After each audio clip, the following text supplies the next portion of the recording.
Hey guys, it's Ed from Loose Pixel, and welcome to the last Painter's Hollow of 2025. It's been, if I can put it as diplomatically as I can, it's been eventful. It's been an exciting year. It has kept our hands full, has it not? Which might be a little bit of a euphemism for, it's been a bit of a shit show out there, has it not? I'll call it like it is. It's been a bit of a shit show. However, I'm very happy to say that that does not apply to our beautiful art community. I am prouder than ever to be able to say that I'm a member of one of the greatest communities online, and that I can contribute every week to your lives. So to all of you amazing artists and supporters and creators yourself and fellow content creators like myself, cheers to 2025. Now, I thought, what better way to launch ourselves into 2026 than to offer you some practical advice, not only on finding art jobs, making yourself appealing to potential future employers, but I would argue more importantly, maintaining those jobs, building a good reputation, making yourself employable so that directors and studios and clients hire you back. So I broke this down into 3 different steps, each one progressively more important than the last. And this advice is not just coming from an artist, but it's also coming from the perspective of a director. This first tip generally pertains more to younger professionals, people who are new to the industry. Because more often than not, you're not sure, you might not have the confidence of somebody who's been working professionally for a long time, and your focus and your priority is in impressing your employers. You want people to think you're really good. You want people to think that you're a really good asset to the company. You want people to value you on your own merit, which is great. However, the sooner you can learn, the earlier you can learn that what truly impresses a studio and what truly shows that you have long-term value to the studio is not that you're a one-person show, you're not the star of the show, but that your focus and your priority is towards the value of the studio in general, that your focus is on contributing to the vision of the project, and that you can step outside of your own personal needs. You can step outside of your own personal ego and focus your energies not towards making yourself look better, but to making everybody else look better. Okay? How do you do that? Well, I think from a director's position, one of the things that have always made me really enjoy working with artists was when I was working with people who gave off the impression, and demonstrated through their work more often than not, that they were very good listeners. And I want to teach you what it means to be a good listener. Listening is a skill that I've slowly and patiently developed over many years, not only as an artist, but as a director and as a teacher, because I work with artists every day. So listening is a very, very important part of my life and my job. And a very common misconception is that, especially when you're younger, is this belief that in order to give off the impression that you're listening, you have to pay very close attention to everything that's being said, and you have to make your best effort to get all those finite bits of information on the first shot. The more questions you need to ask, the more you're demonstrating to your boss that you weren't paying attention. When in fact, it's the polar opposite of that. When you're sitting down and listening to instructions, instead of trying your best not to have to ask questions, plan for questions. What do I mean by that? Well, let's say I'm throwing a bunch of really complex instructions at you. You've got a bit of an adrenaline thing going on. You've never worked in studios. You feel like it's your do or die moment. Maybe you're doing an internship or something like that. There's a lot of nerves involved. So there's a lot of adrenaline going on, and that can make it hard for you to focus. And your director, who's trying their best to be gentle on you, not to push you too hard, but they say, okay, so this is our first project. This is aimed to appeal more towards a 16 to 25 age group. And we really want to go with that 80s vibe. So I really think Stranger Things, just not horror. So, you know, we got to get all that 80s paraphernalia and the 80s vibe and fashion and music, the hairsprayed blonde curly perm and the lipstick and the blue eyeshadow and the leggings and the roller skates and the gym shorts that cut right up the side and the shirts, the baggy sweatshirts with the decals on it and all that kind of stuff. And they start to show you some references and they talk about stuff and blah, blah, blah, blah, blah. In your head, you're going, okay, 80s, okay. You're trying to picture all these things and everything like that. And you're trying your best to take it all in. But remember something really, really important. The human brain is not designed to remember. That's not normally the case. The human brain is designed to create, not to remember.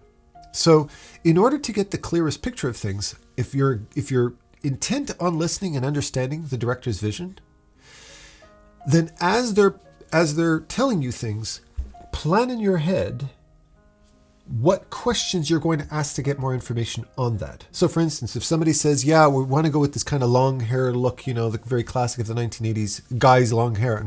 So I would probably follow that up with a question like, okay, so when you said long hair, did you mean more like a mullet type of idea or more like, you know, like Guns N' Roses type of long hair type of idea? Like, is it Def Leppard or is it Cyndi Lauper style or is it, where are we going with? So to which the director will go, oh, okay, yeah, I think that maybe the mullet is a little bit too cheesy. Although, you know what? Go with the mullet. That could be a little bit of a tongue-in-cheek sense of humor might be cool. That's cool. Give it a shot. You know what? Maybe you could try both. Try the long curly hair. Go with the whole slash look where the bangs are completely covering their face with a cigarette sticking it out of the mouth, but no cigarettes because this is for kids.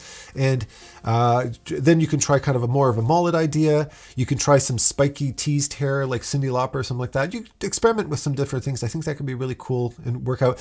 What kind of colors, by the way? You were saying leggings. Do you want to go with more like the pink and white type of thing or neutral tones? How colorful? Oh no, well, we don't want it to be Stranger Things, so we're going to go with a little bit more of a fun, playful spring palette of colors. So yeah, go more feminine with the colors. Think of these type of things. Cool. What kind of shoes? Do you have any ideas? Adidas, Nikes? What's going on? Well, no, not Nikes, probably Adidas, and so on and so forth. I'm sure you can get a sense as I ask these follow-up questions to the director that you're starting to get the impression that I really want to know what you mean.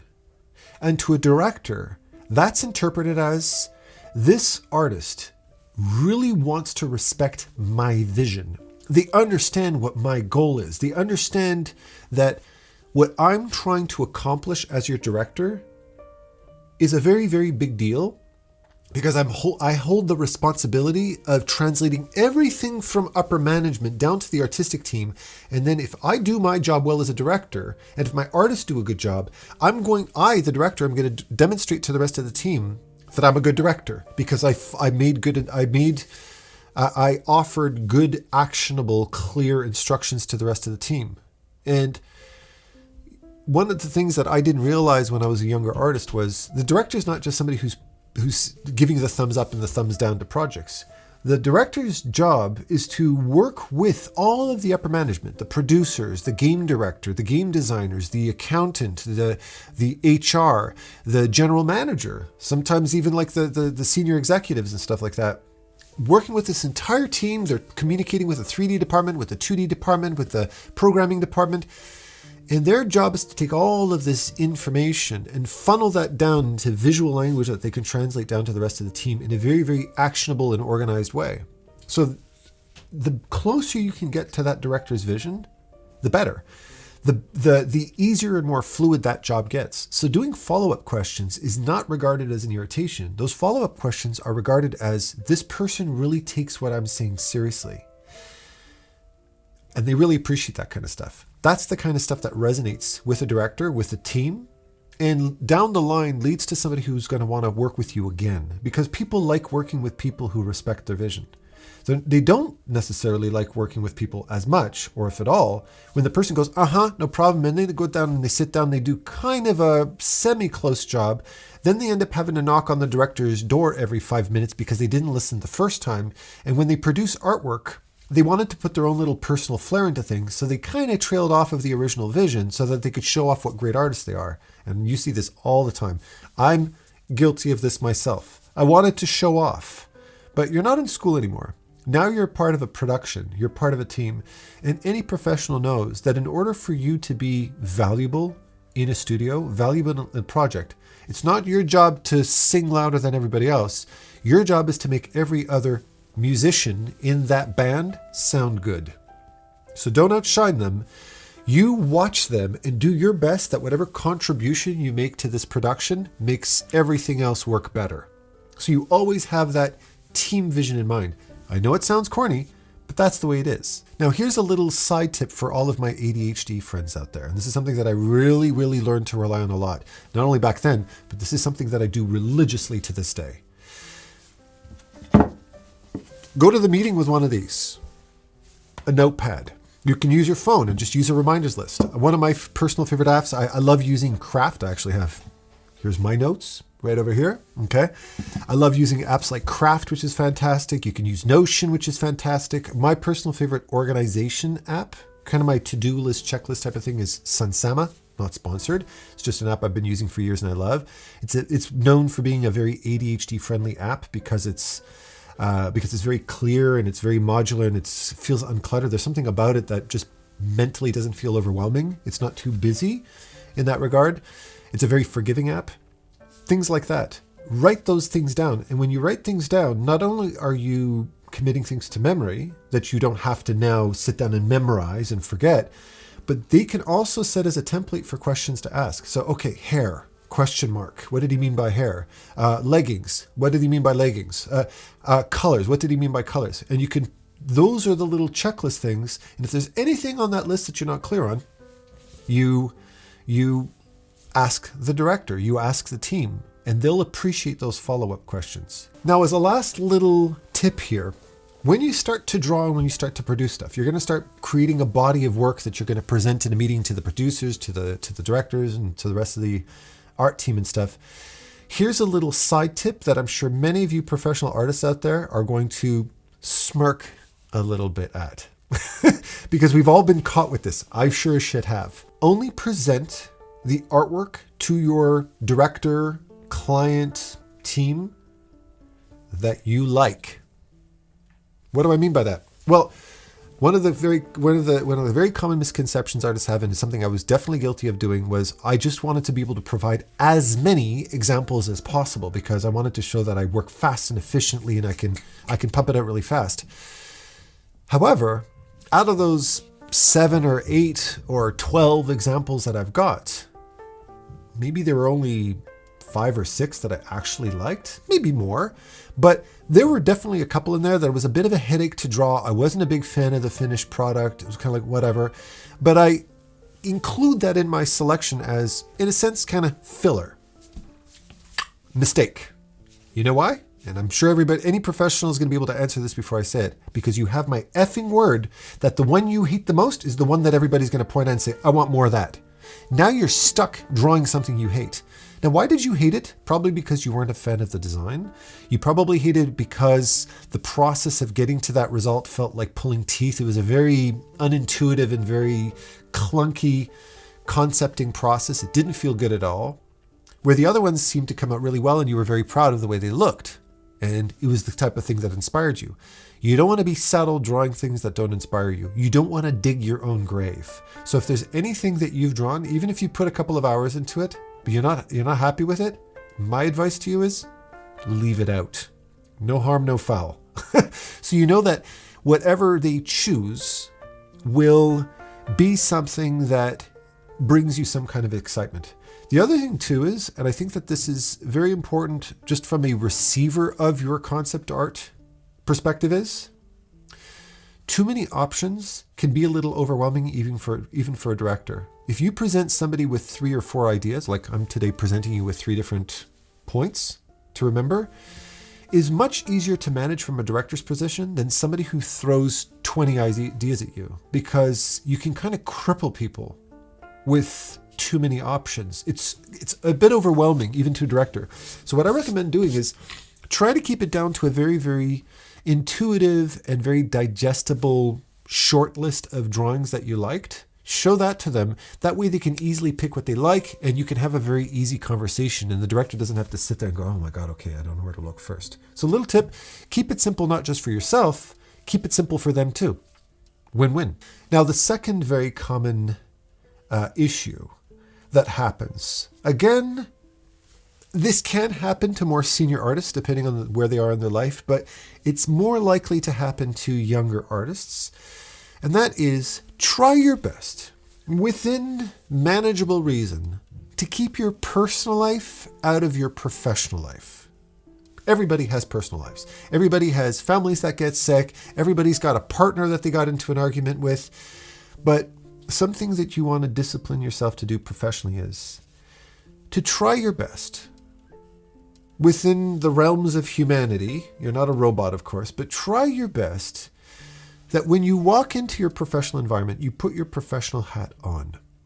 That you're not bringing the baggage of your personal life into the workplace, because that's not the place for that. And as much as you might have empathetic and sympathetic employers and colleagues, at a certain point, if you keep dragging your personal life into your work, or if you're just too easy to bring your personal life into your work, you gossip about your sweetheart, you bitch about your parents who don't treat you well, you talk about your finances and that you're really stressed out for money and yada, yada, yada, then what you're doing is you're bringing stuff into the workplace that's, number one, distracting. It's not relevant to the project, and they're not there to listen. They're not there as counselors. They're there to produce work, to work on a project. You're hired and paid by the hour to actually produce artwork. That when you bring a lot of that personal stuff into your workplace, it's not appreciated. Now, like I said, within reason. Sometimes there's a family emergency. Sometimes there's something that, your kid is locked out of the house and it's 5 degrees and the neighbor is called you to let you know that we have to leave in the next 30 minutes, but your kid couldn't get locked in the house because the front door froze or whatever. We need somebody to come pick him up. Yeah, as a parent, you're not going to go, oh, it's your problem, I'm working now. No, you get up and you go. If there's a family emergency, if there's a health issue, something that's serious that needs attention, well, go. Tell your employer there's an emergency, I got to go and go. But emergencies like that don't happen frequently. And I've very often found that I've worked with certain artists that complained that there was some family or relationship emergency once or twice a week. And at a certain point you go, no, that doesn't work for me anymore. If your life is so much in shambles that you got a family emergency 3 times a week, then maybe you should be taking a break from work at this point and doing something else. It starts to sound like you're struggling to get your shit together, right? And I remember even in one case with an employer that I had who turned out to be incredibly successful, and we've since become really good friends and we've kept in touch and stuff like that. But I had one artist who I worked with in particular, really, really talented, very talented, but he had a lot of relationship troubles. Him and his girlfriend were really struggling all the time, and she would call him 25 times a day, and she would, they would chat, and he would go and take, an hour and a half lunches because his girlfriend didn't want to let him go because they got into an argument and blah, blah, blah. That's relationship shit. And when you're younger and when you have a young family or whatever, it can be extremely difficult to set your boundaries with your sweetheart and say, hey, I have work to do. This isn't an emergency. We'll talk about this later. Or something that I've had to live through, and something that a lot of other people have lived through, particularly when we're younger, but it can happen at any age, is that you have a toxic partner that doesn't respect your boundaries. And you tell them, listen, I really have to go. It's busy. To which your partner turns around and says, oh, you're going to hang up on me now? Right in the middle of this important conversation? And they have no respect to the fact that you've got work to do and that your boss is expecting you back in 5 minutes because you've got a meeting. You have to learn to set those boundaries. You have to say, I understand that this is serious, but it's not an emergency. I've got a meeting in 5 minutes. We'll talk about this after. Click! And you hang the phone up and you leave and you go do your business. Now, of course, if you're in the type of relationship that I found myself in, where the person in your life doesn't give a shit about your boundaries, and they end up showing up at your job and creating a stink, and you get a call from the intercom saying so-and-so is there to talk to you, and you're sitting there going, oh my God, I can't believe she actually showed up at my work. Well, I'm not here to give life advice, but maybe this is a good indication that it's not a healthy relationship. Because if people in your family and your siblings or your partner, your sweetheart in life, doesn't respect those boundaries at the cost of you potentially losing your job, and these are not emergencies, That's an unhealthy, unbalanced relationship. A partner in your life should respect your boundaries. But if that's not an obstacle, there's no reason why you should be spending all that extra time. You shouldn't be on social media. You shouldn't be answering private messages. You shouldn't be doing any of that kind of stuff. You can do that on your lunch break. Life is not so urgent. Your Instagram messages are not so urgent that you have to answer them now. In the odd occasion that it's an emergency, it's an emergency. But we all know that emergencies don't happen twice a week. If you start finding yourself in that situation, it means you need to start reevaluating what's going on in your life and get your priorities in check. This last point that I want to make comes up fairly frequently, especially when you're working in big teams. It can happen in studios, but I've also seen this happen online as well, with different creators and stuff like that. And it's understanding the diplomacy of, quote, calling someone out. Either calling somebody out for their behavior or calling somebody out for what it is that they contribute. And very often, these types of encounters or types of content that are created might have perfectly good intention. Maybe the intention of me critiquing somebody else's instructional videos or me making a commentary on somebody's opinion online. Maybe the intention was to offer help, offer support, help to better the community, so to speak. But almost 100% of the time, especially to a seasoned professional who might be looking for a future partner, that comes across as being arrogant and disrespectful. 99% of the time, that's the case. Unless the explicit philosophy of that business, of that community, is to be brutally honest and to just call people out. Like I've watched videos like Pixar, like Brad Bird and the team, they're talking about stuff and they get really fired up and passionate and they argue publicly and says, no, you're an idiot, blah, blah, blah. But you can see it's kind of this Fight Club type of mentality where everybody's just kind of shooting the shit and throwing and swearing and all kinds of stuff. But that's the energy, that's the community they're in, that's perfectly fine. But if you go out of your way to correct your colleague and say, I don't like what you did here, or I think this is bad advice, or, this isn't the best way to do it, you can do it better this way, you're effectively embarrassing somebody else. Let's say, for instance, somebody does something that you feel is, that was a bit in poor taste. I don't really think that was really, really cool to do that. That comes across as being a little bit cruel or whatever. Instead of calling them out in public and say, hey, that's pretty cruel, what are you doing? You don't do that. Instead, you make a mental note of it.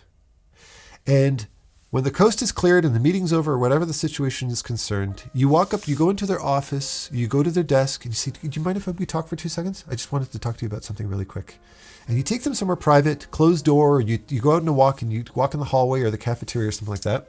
And you tell them, listen, I know that your intention was to help this person and offer some advice and stuff like that, but that you're really giving off the impression that you're the authority on the subject, and you've only been doing this for around 5-6 years. You're talking to a guy who's a seasoned professional who's been doing this for 20 years. You're looking a little bit like you're coming across as a little bit of a know-it-all, and you're getting a little bit too big for your britches, so they say. It came across. I know you were trying to be helpful. I know you're a great guy and you're a team player, but it wasn't a good look for you. Just saying. And if they don't have an ego, they'll say, yeah, you know what? I'll think about that. Maybe you're right. I can understand. Yeah, I'll take note of that for next time. That might have been a bit of a mistake. And you're educating somebody in private.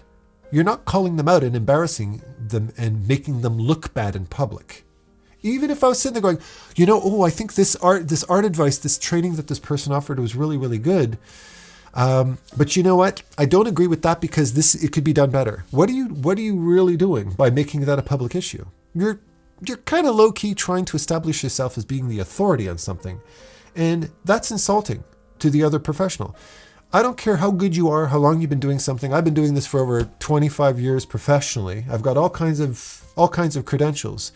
There isn't a day that passes that a student or a colleague or a fellow content creator who might be half my age is better at me than me, because my learning path went in one direction and other people prioritize other things. So it's natural that some people are more proficient at certain things than I am.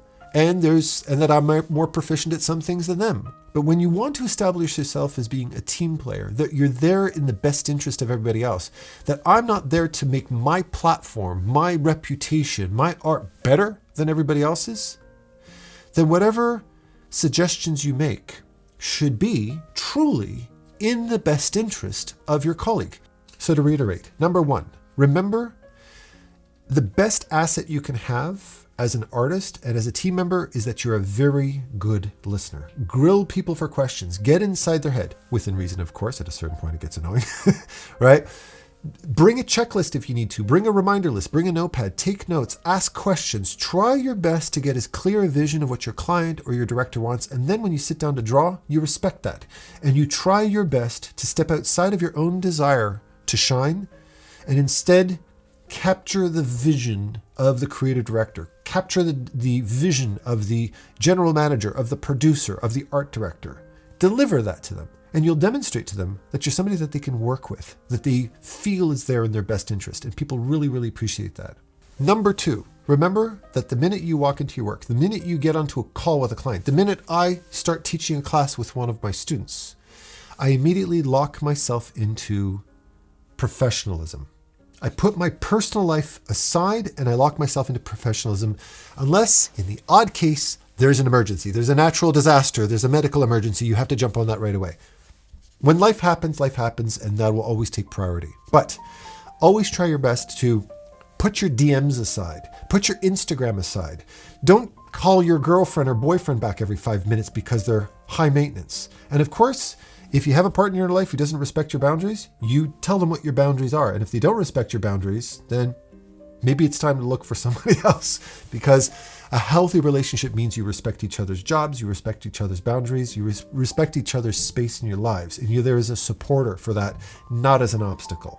That's selfish. And of course, last but not least, remember that educating somebody, calling somebody out, correcting somebody publicly on a YouTube channel, in an office, in a meeting, things like that, off bounds. That's considered arrogant, it's considered rude, and the diplomatic way to do it is always to step aside and do it in private. You don't call people out in public, unless, of course, somebody's being abusive and you need to put a stop to it. I personally think it's in poor taste to correct or fix or clarify or call out or critique somebody else in public.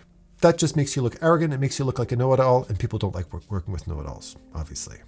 With that said, because you were so wonderful to stick it out all the way to the very end, I'm going to teach you this week's Polish phrase of the week, to teach you and to teach myself Polish, because it's about time that I learn. And this week's phrase is Wesołych Świąt, which means happy holidays. Wesołych Świąt. You can write it down in the comments below to let everybody know that you stuck it out all the way to the very end. So thank you for that. And of course, I love you all with all my heart, and happy painting. Take care.